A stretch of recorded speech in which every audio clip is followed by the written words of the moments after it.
আসসালামু আলাইকুম। আশা করি আপনারা সবাই অনেক অনেক ভালো আছেন।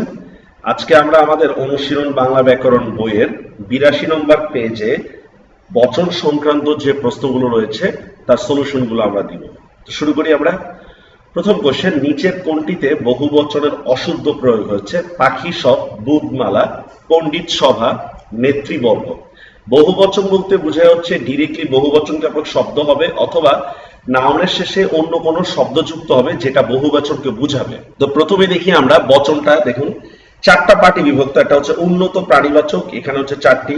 অপ্রাণীবাচক, 3 নম্বর হচ্ছে অপ্রাণীবাচক ও প্রাণীবাচক, 4 নম্বর হচ্ছে কেবল জন্তুবাচক। হ্যাঁ, এরকম চারটা পার্টে হচ্ছে এই যে বচন সংক্রান্ত শব্দগুলো রয়েছে।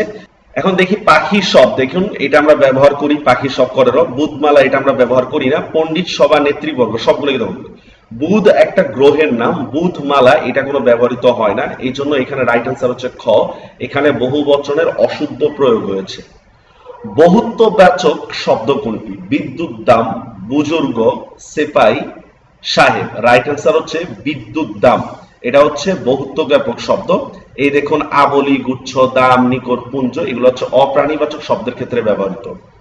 সংখ্যার ধারণা বলতে কি বোঝায়? পদ, উপসর্গ, বচন, সন্ধি। রাইট অ্যান্সার হচ্ছে বচন, এখানে আর ব্যাখ্যার তেমন কিছু নেই।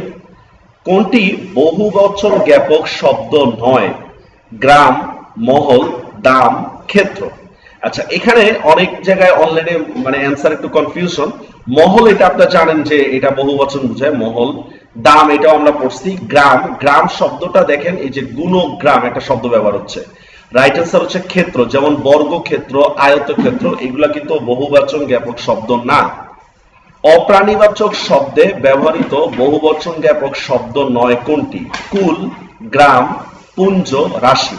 এখন দেখুন গ্রাম শব্দটা কিন্তু ব্যবহার হয়, যেমন আমরা দেখলাম গুণগ্রাম, পুঞ্জ মেঘপুঞ্জ, রাশি এখানে দেখুন বালুকা রাশি। কিন্তু দেখেন কুল এটা বলা হচ্ছে, দেখেন কুলের ক্ষেত্রে দেখেন এটা প্রাণীবাচক বা অপ্রাণীবাচক দুই ক্ষেত্রে কিন্তু ব্যবহার হয়।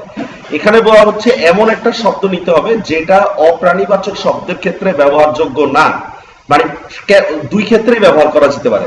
এখানে অপশনটার মধ্যে আপনাদের অনেক কাছাকাছি অ্যান্সার হচ্ছে কুল, এই জন্য রাইট অ্যান্সার হবে কুল। কুল প্রাণীবাচক অপ্রাণীবাচক দুই ক্ষেত্রেই, তো বাকি তিনটা হচ্ছে কেবল অপ্রাণীবাচক শব্দ। পুঞ্জ শব্দটির ব্যবহার করে নিচের কোনটির বহুবচন করা হয়? আকাশ, উর্মি, মেঘ, কবিতা। আচ্ছা, আকাশ পুঞ্জ হয় না, উর্মি মালা হয়, মেঘ পুঞ্জ কবিতা বলি। রাইট অ্যান্সার হচ্ছে মেঘ পুঞ্জ। কোন ধরনের শব্দে বচন ভেদ হয়, মানে বচন কোন ধরনের শব্দের ক্ষেত্রে প্রযোজ্য? দেখি সর্বনাম ও অব্যয়, বিশেষ্য ও বিশেষণ, বিশেষ্য ও সর্বনাম, অব্যয় ও ক্রিয়া। রাইট অ্যান্সার হচ্ছে বিশেষ্য ও সর্বনামের ক্ষেত্রে বচন হয়। এই দেখুন বচন শব্দের অর্থ সংখ্যার ধারণা, এটা একটা পারিভাষিক শব্দ। দেখুন দুটি পদের বচন হয়, বিশেষ্য ও সর্বনাম। বিশেষ নিয়মে সাধিত বহুবচন কোনটি? জঙ্গলে সাপ থাকে, পোকায় ধান খেয়েছে, হাঁড়ি হাঁড়ি সন্দেশ, নয়নদের পরীক্ষা শেষ। মনে রাখবেন প্রপার নাউনকে যদি আমরা বহুবচন করি তাহলে সেটা বিশেষ নিয়ম হবে। আবারও বলতেছি, প্রপার নাউনকে যদি আমরা বহুবচন করি তাহলে সেটা হচ্ছে বিশেষ্য, মানে বিশেষ নিয়মে সাধিত বহুবচন। যেমন দেখেন করিমদের বাড়ি, সাকিবরা এখানে থাকে না, সকলে এখানে নাউন ছাড়াই হচ্ছে বহুবচন ব্যবহার করা হচ্ছে। তাহলে এখানে রাইট অ্যান্সার হচ্ছে নয়নদের পরীক্ষা শেষ। কোন প্রয়োগটি শুদ্ধ? অল্প লোক, অনেক লোকেরা, অনেক লোক সমূহ, অনেক লোকগণ। তো দেখেন অনেক বহুবচন জ্ঞাপক শব্দ, আবার লোকেরা, লোকসমূহ, লোকগণ এগুলো হচ্ছে বহুবচন জ্ঞাপক শব্দ, মানে বাহুল্য দোষ। তাহলে রাইট অ্যান্সার হবে হচ্ছে অল্প লোক। সমষ্টিবাচক নির্দেশ করে নিচের কোনটি, মানে সমষ্টিবাচক শব্দকে নির্দেশ করে? সততা, বহর, অর্ধেক, মানুষ। রাইট অ্যান্সার হচ্ছে বহর, নৌবহর যেমন আমরা বলি, এটা হচ্ছে সমষ্টিবাচক শব্দকে ইঙ্গিত করে। নিচের কোনটি এক বচনের উদাহরণ? অনেক সময় এক বচন ব্যবহার করে কিন্তু বহু বচনকে ইঙ্গিত করে, যেটা হচ্ছে আমরা কমন নাউনের ক্ষেত্রে দেখি। মানুষ মরণশীল এটা এক বচন কিন্তু জাতিবাচক বিশেষ্য। লোকে বলে এটাও কিন্তু বহু বচন বোঝাচ্ছে, সাধারণ লোকেরা বলে। ডাক্তার রোগী দেখছে, বনে বাঘ আছে। রাইট অ্যান্সার হচ্ছে ডাক্তার রোগী দেখছে। হ্যাঁ, ডাক্তার রোগী দেখছে আমরা ওই সময় একজন ডাক্তারকে কিন্তু ইঙ্গিত করি, কিন্তু আমি যদি বলতাম ডাক্তার রোগী দেখে তাহলে কিন্তু বিষয়টা অন্যরকম হইতো। এছাড়াও ডাক্তার রোগী যখন দেখে একসাথে একজনকে দেখে, একসাথে অনেকজনকে দেখে না। নিচের কোনটি এক বচন জ্ঞাপক শব্দ?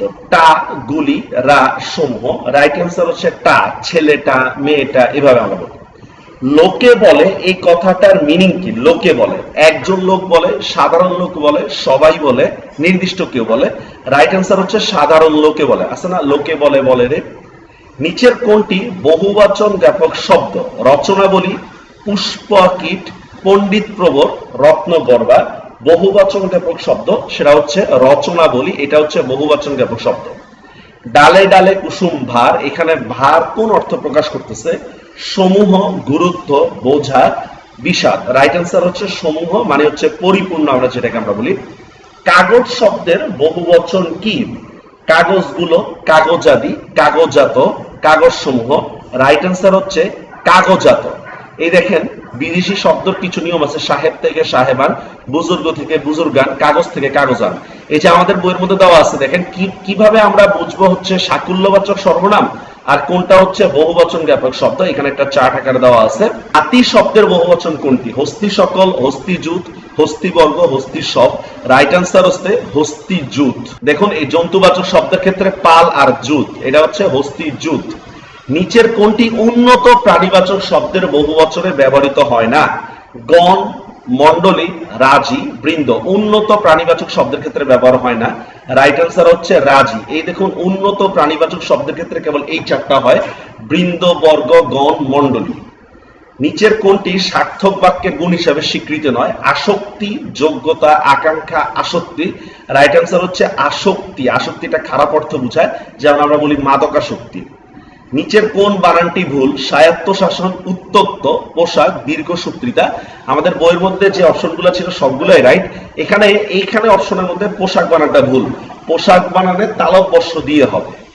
তো এই ছিল বচন সংক্রান্ত প্রশ্নের উদাহরণ। আশা করি আপনারা বুঝতে পেরেছেন। আমাদের বইগুলো যদি চান আর আমাদের অনলাইন প্ল্যাটফর্মে যে যোগাযোগ করতে চান, তাহলে এই যে আমাদের ফোন নম্বর, আমাদের ব্লগ, ওয়েবসাইট, ইউটিউব চ্যানেলের লিঙ্ক। তো আশা করি এইগুলো যদি আপনারা বই থেকে প্র্যাকটিস করেন, তাহলে আপনাদের বচন সংক্রান্ত আর কোনো সমস্যা থাকবে না। সবাই ভালো থাকবেন। আল্লাহ হাফেজ।